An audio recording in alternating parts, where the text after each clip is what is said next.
नमस्कार मित्रों, गुरुकुल की इस व्याख्यान माला में आप सब लोगों का स्वागत है। मैं doctor Pankaj Kumar Mishra, associate professor saint Stephen's college, एक बार फिर से आप लोगों के सामने उपस्थित हूं और मृच्छकटिकम की श्रृंखला को आगे बढ़ाने के लिए।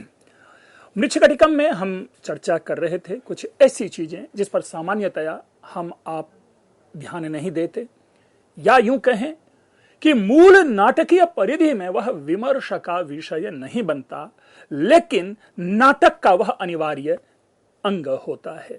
और उसी प्रकार से हम लोग प्रस्तावना की चर्चा कर रहे थे और प्रस्तावना की चर्चा के क्रम में हमने यह आपके सामने एक सूचना दी कि इसके अंतर्गत सूत्रधार, नटी, पारिपार्श्विक, विदूषक आदि के माध्यम से, आदि के संवाद के माध्यम से जो अभिनय वस्तु है या जो नायक है या जो अन्य चरित्र है उनकी ओर संकेत तो दिया ही जाता है, साथ ही उसी प्रस्तावना के माध्यम से ऐसे नाटकीय चरित्र के प्रवेश की सूचना भी दी जाती है।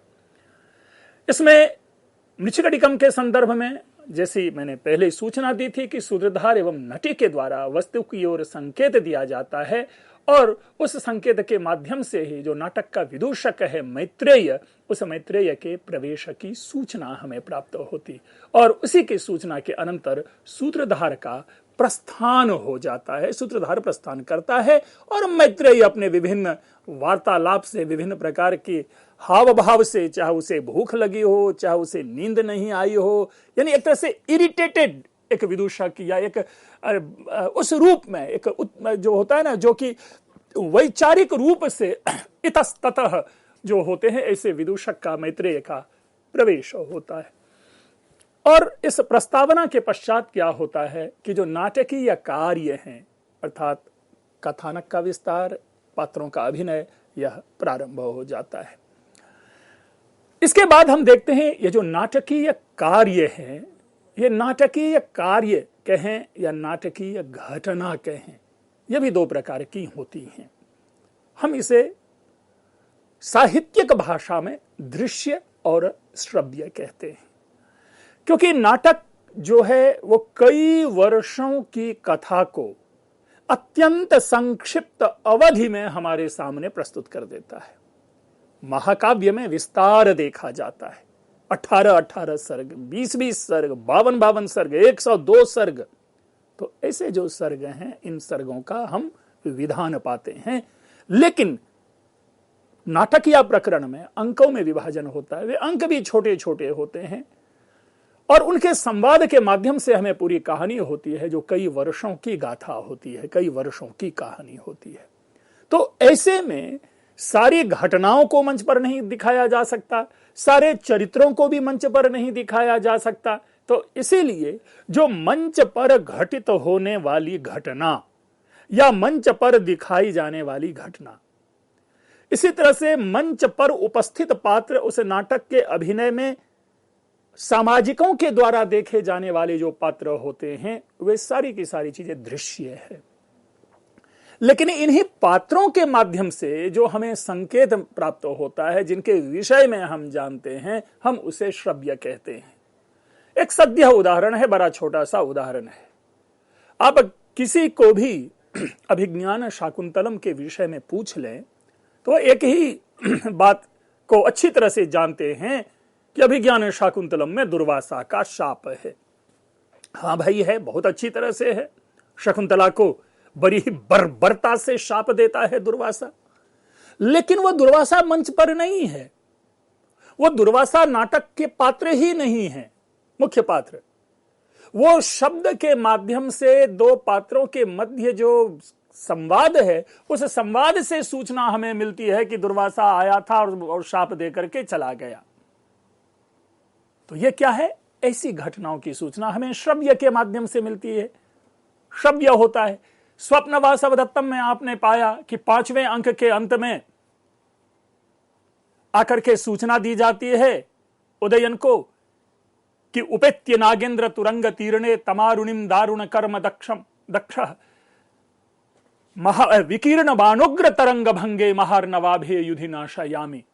और सूचना के बाद 6ठे अंक के प्रारंभ में संकेत हमें प्राप्त होता है, संवाद से प्राप्त होती है यह बातें कि उदयन ने महाभीषण युद्ध में अपने शत्रु को पराजित किया और अपने राज्यपाट को पुनः वापस ले लिया। मंच पर कुछ भी नहीं है, केवल सूचनाओं से प्राप्त होती है। तो इस रूप में जो वे घटनाएं जो साक्षात मंच पर घटित हो तथा सामाजिक जिसका सद्य आनंद ले, सद्य साक्षात्कार करे, वह तो दृश्य है। और जिन्हें ना तो मंच पर दिखाया जाता है ना दिखाया जा सकता है, इन जिनको की संवाद मात्र के माध्यम से हमारे सामने प्रस्तुत किया जाता है, ऐसी जो घटना होती है, ऐसे जो कार्य होते हैं, उनको सूच्य कहते हैं।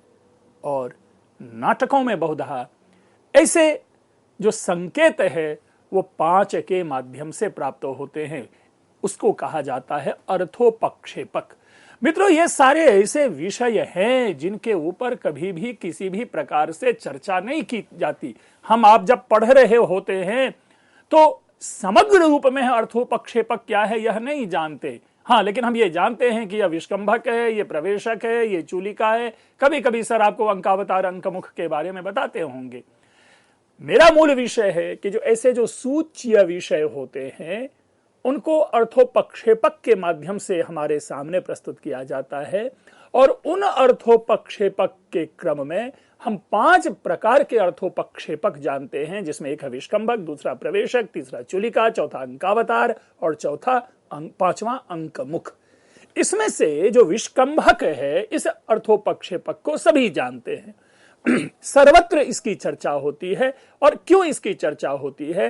क्योंकि प्रायशः नाटकों में विष्कंभक के माध्यम से ही हमें सूचना मिलती है। और ऐसे में जो अभिज्ञान शाकुंतलम का 4th अंक है, जहां अनासूया प्रियंवदा के संवाद के माध्यम से हमें यह ज्ञात होता है कि दुर्वासा ने आकर के शकुंतला को शाप दे दिया, और वह शाप तभी दूर होगा जब किसी आभरण को दिखाने से आभरण को दुष्यंत को दिखाया जाएगा, तभी दुष्यंत का विस्मरण दूर होगा, अन्यथा शकुंतला को दुष्यंत भूल जाएगा।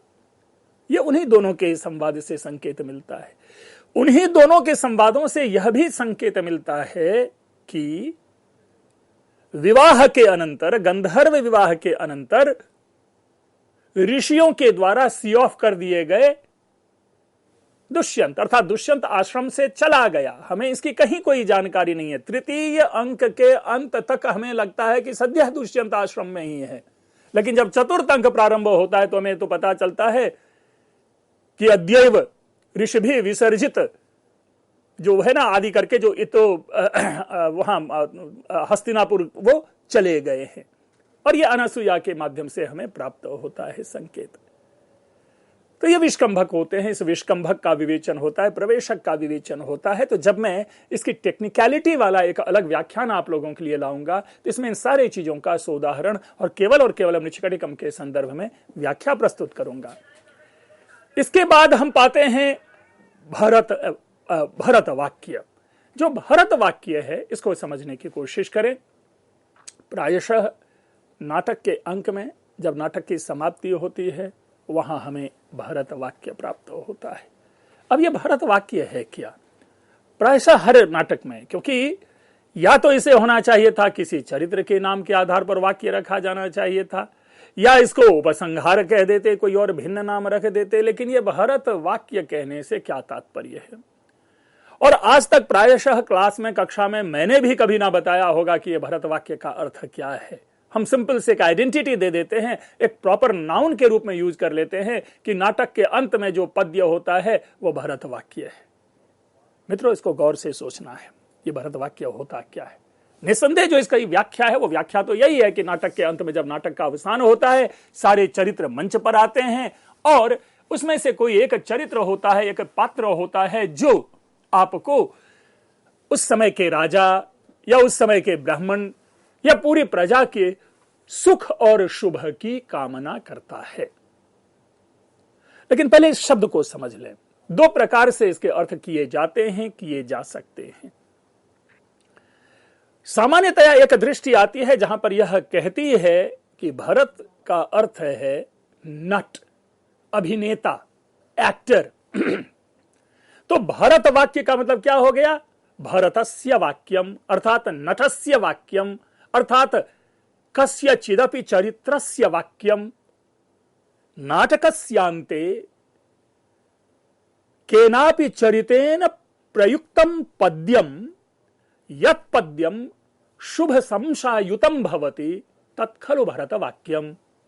इस तरह से एक व्याख्या बनी कि नाटक के अंत में किसी चरित्र के माध्यम से, किसी नट के माध्यम से जब सबके शुभ शंसा की जाती है, शुभ कामना की जाती है, मंगल की कामना की जाती है, तो वह वाक्य जो है भरत वाक्य कहलाता है। एक दूसरा पक्ष इसका यह बनता है, दूसरा अर्थ यह लिया जाता है कि चूंकि भरत ने समग्र नाट्य शास्त्र का प्रतिपादन किया है, हम आप सभी जानते हैं भरत नाट्य शास्त्र के रूप में, और नाटक के सूक्ष्माति सूक्ष्म और महत से भी महत्तम तत्वों का उसमें विश्लेषण किया है, तो इसलिए मानो उस भरत को नाट्य प्रणेता के रूप में स्मरण करते हुए आखिरी उस श्लोक को भरत वाक्य दे दिया गया हो, भरत वाक्य नाम दे दिया गया हो। प्रकृति रूप क्या है? अब देखिए, मृच्छकटिकम के भी अंत में आप पाएंगे जब भरत वाक्य होता है तो जैसा हमने कहा कि ऐसे भरत वाक्य में राजा, राज्य, प्रजा आदि सबके मंगल की कामना की जाती है। मृच्छकटिकम में भी आप पाएंगे कि जन्म भाजः मोदंताम, अर्थात जिसने जन्म लिया वे सारे के सारे सुख में रहें, सारे प्रसन्न रहें, सारे आनंदित रहें। और मृच्छकटिकम में आगे भी कहते हैं कि इसमें निर्देश दिया गया है कि ब्राह्मण सदाचारी हों, राजा धर्मनिष्ठ हों, और धर्मनिष्ठ होते हुए भूमि पालन करें। यहां पर भी जो है एक बहुत बड़ा ही भरत वाक्य है, और मैं चाहूंगा कि उस भरत वाक्य को आपके सामने प्रस्तुत करूं। और वो भरत वाक्य है, क्षीरिण्यः सन्तु गावो भवतु वसुमती सर्व संपन्न सस्याः पर्जन्यः काल वर्षी सकल जल मनो नंदिनो वान्तु वाताः मोदंताम जन्म भाजः। अभी इसका मैंने उल्लेख किया था, तीसरी पंक्ति के प्रथम दो शब्द हैं कि मोदंताम जन्म भाजः सततमभिमता ब्राह्मणाः सन्तु सन्तः श्रीमन्तः पान्तु पृथिवीं प्रशमित रिपवो धर्मनिष्ठाश्च भूपाः।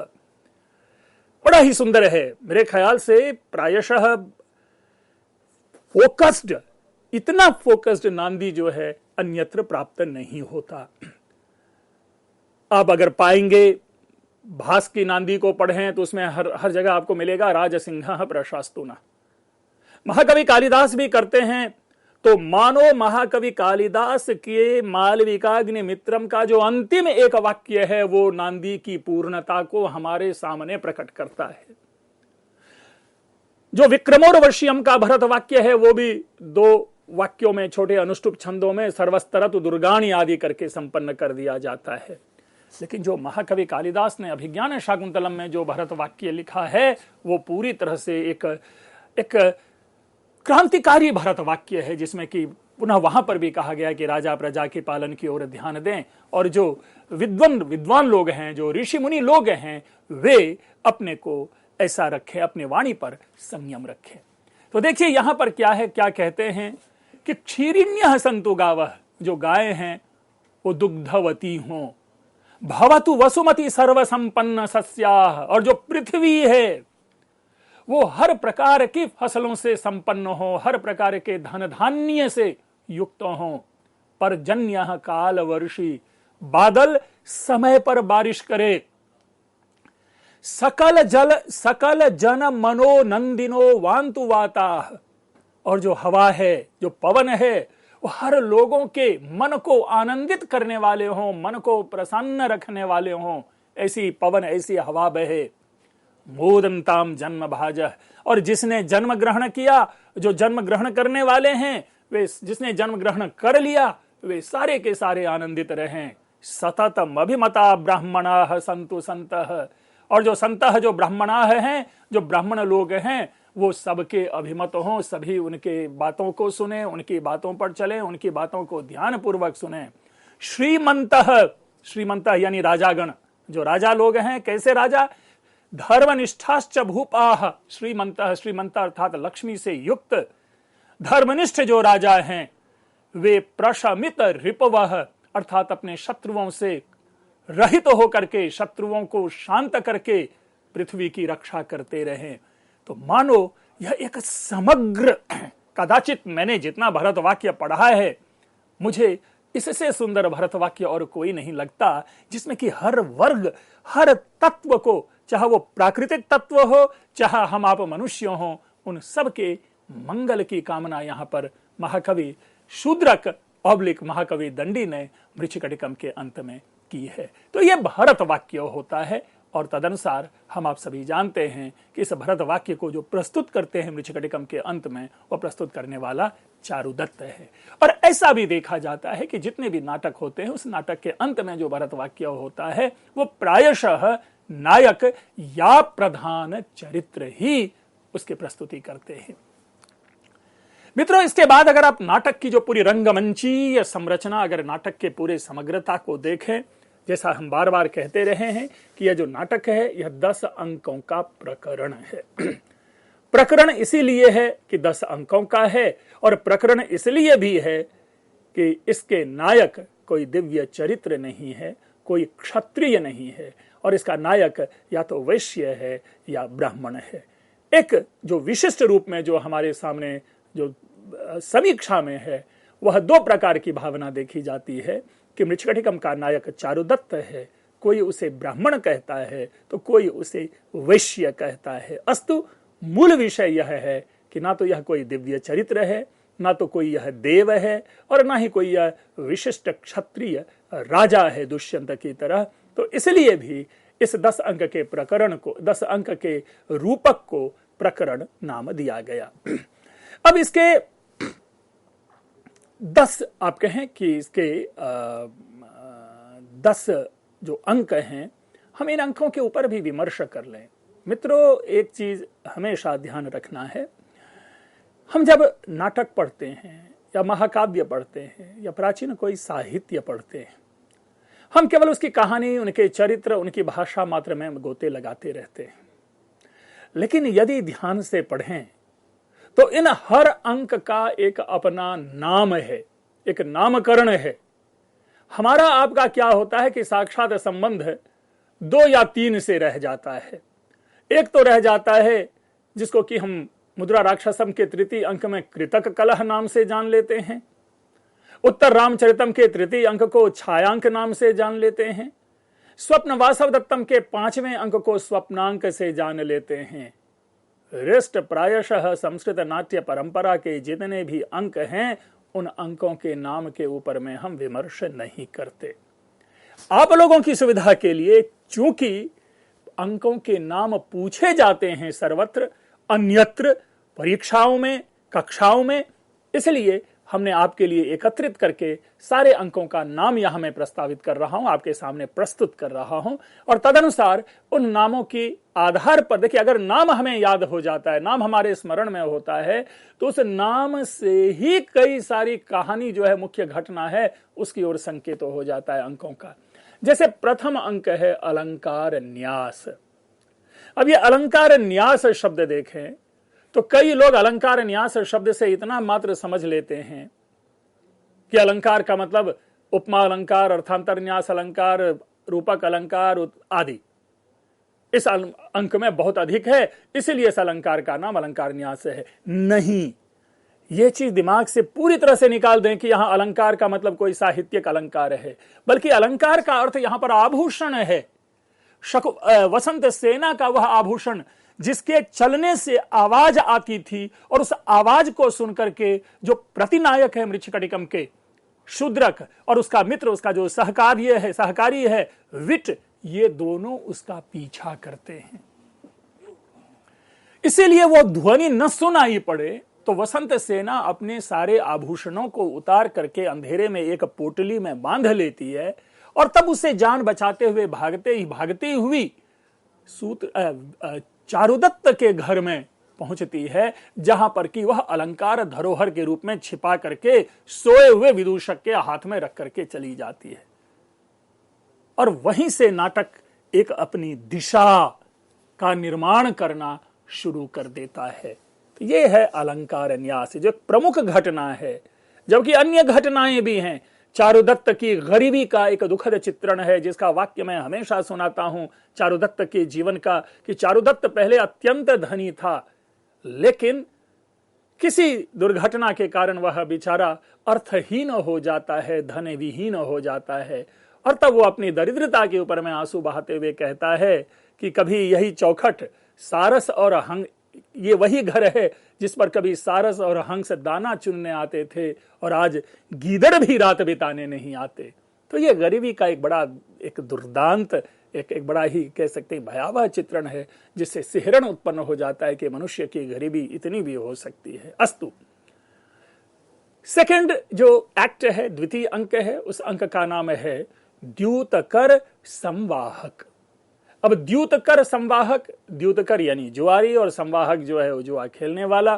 तो इस तरह से ये उसकी जो घटना है, अगर आप लोग जानते होंगे कि वहां पर दरदुरक है आदि जो है, जो जुआ खेलता है और आंख में धूल झोंक दे को बच के भागता है, उसको कहता है कि मेरे पैसे चुका, आदि जो ऐसी घटना है लोक जीवन की, उसका बड़ा सुंदर चित्रण इस अंक में हुआ है इन द्यूतकरों के माध्यम से।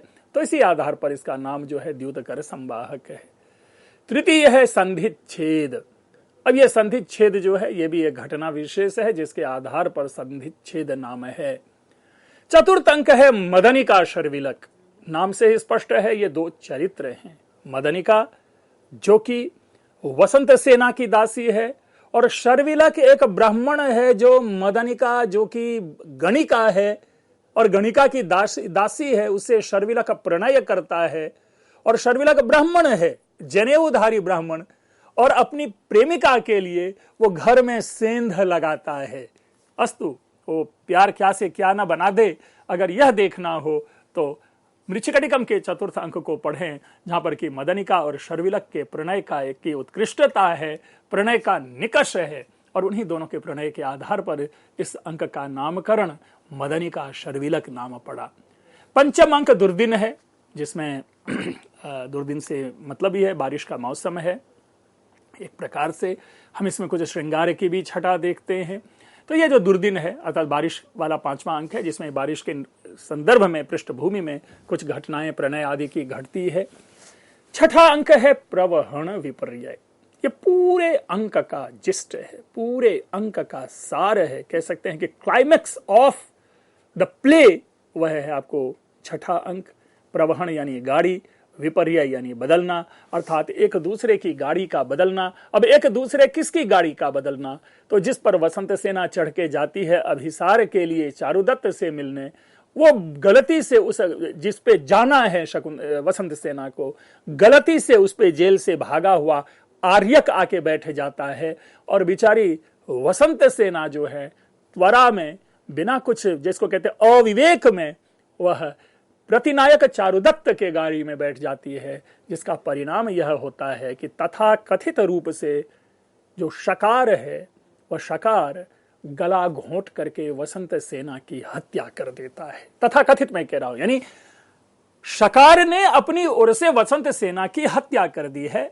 लेकिन हम आप सभी जानते हैं कि ये एक रूप सा मात्र है। बाद में वसंत सेना जीवित हो उठती है, क्योंकि उनके वो बेहोश हुई है, उनके प्राण गए नहीं हैं।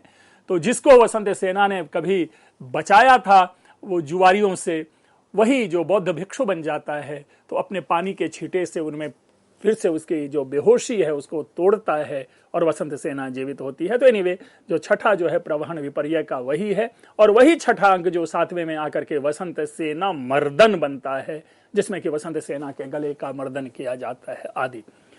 आठवां अंक आर्यक अपहरण। ये जो आर्यक अपहरण है ये आर्यक को डेडिकेटेड ये कह सकते हैं एट्थ एक्ट है। आर्यक कौन है? एक शूद्र है जो जेल से भागता है, और यही जाकर के आपको तख्ता पलटेगा। जो पालक नामक राजा है उसको राजगद्दी से उतार करके और स्वयं राजगद्दी प्राप्त करेगा। तो ये आर्यक अपहरण वाला ये वृत्त है। नवमा है व्यवहार। ये व्यवहार शब्द से तात्पर्य है यहाँ से न्यायालयीय व्यवस्था, जहाँ पर कोर्ट में सुनवाई होती है, और वहां पर कोर्ट में पूरी तरह से देखिए किस तरह से कोर्ट को मैनेज पुराने समय में भी किए जाते थे, जजेस को किस प्रकार पुराने समय में भी मैनेज किए जाते थे, वो एक षड्यंत्र जो है इस नववें अंक में मिलता है, नवम अंक में मिलता है, जिसे कि व्यवहार अंक कहा जाता है। और 10वां अंक है उपसंहार, जहां पर कि चारुदत्त को फांसी लगाए जाने का दृश्य है। फांसी लगती नहीं, और यहीं पे कर्टन कॉल में सारे पात्रों का सुखद मिलन होता है। धोता आती है, तो वसंत सेना आती है, चारुदत्त का पुत्र है, मैत्रेय आदि सारे जितने भी चरित्र हैं वहां एकत्रित होते हैं और नाटक की सुखांत समाप्ति होती है। तो इसलिए इस मृच्छकटिकम नाम को के 10वें अंक को उपसंहार नाम दिया गया। तो मित्रों, इस प्रकार से ये हमने आपके सामने आज रंगमंच की जो की दृष्टि से जो नाटक का विभाजन किया जाता है अंकों में, मृच्छकटिकम का जो 10 अंकों में विभाजन किया गया, उन 10 अंकों के नाम क्या हैं, हम उनको जान पाने में सक्षम हो पाए। ध्यान रखेंगे, चाहे वो स्वप्नवासवदत्तम हो, चाहे अभिज्ञान शाकुंतलम हो, हम आप ऐसे नाटकों के अंकों को पढ़ने के संदर्भ में कॉन्शियस नहीं होते और हम जीवन भर उन अंकों के नाम को याद भी नहीं कर पाते। इसलिए मेरा यह दायित्व था कि आप लोगों के सामने इन नामों का भी विश्लेषण करूं। इसके बाद की जो अपनी व्याख्या होगी वह व्याख्या होगी अब पूरी तरह से नाटक के व्यापार, नाटक के व्यवहार, नाटक की प्रगति, नाटक के कथानक अंकानुसार, यानी प्रति व्याख्यान एक एक अंक का मैं विशिष्ट विश्लेषण करूंगा। और सबसे आश्चर्य यह है कि इसमें आप लोग सभी जानते हैं कि ऐसा माना जाता है कि संस्कृत साहित्य का यह प्रायशः सबसे बड़ा नाटक है। चरित्र की दृष्टि से सबसे अधिक चरित्र अगर किसी नाटक में देखा जाता है तो वह है मृच्छकटिकम। हम इसमें ऐसे चरित्रों का भी विश्लेषण करेंगे, ऐसे चरित्रों का भी वर्गीकरण आपके सामने प्रस्तुत करेंगे और फिर अंत तक 10वें अंक तक इस नाटक को परिणति तक ले जाएंगे।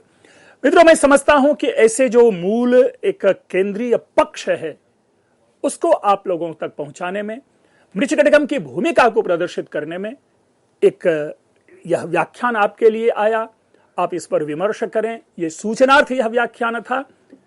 आप लोगों ने ध्यान से सुना, आप लोगों का बहुत बहुत धन्यवाद।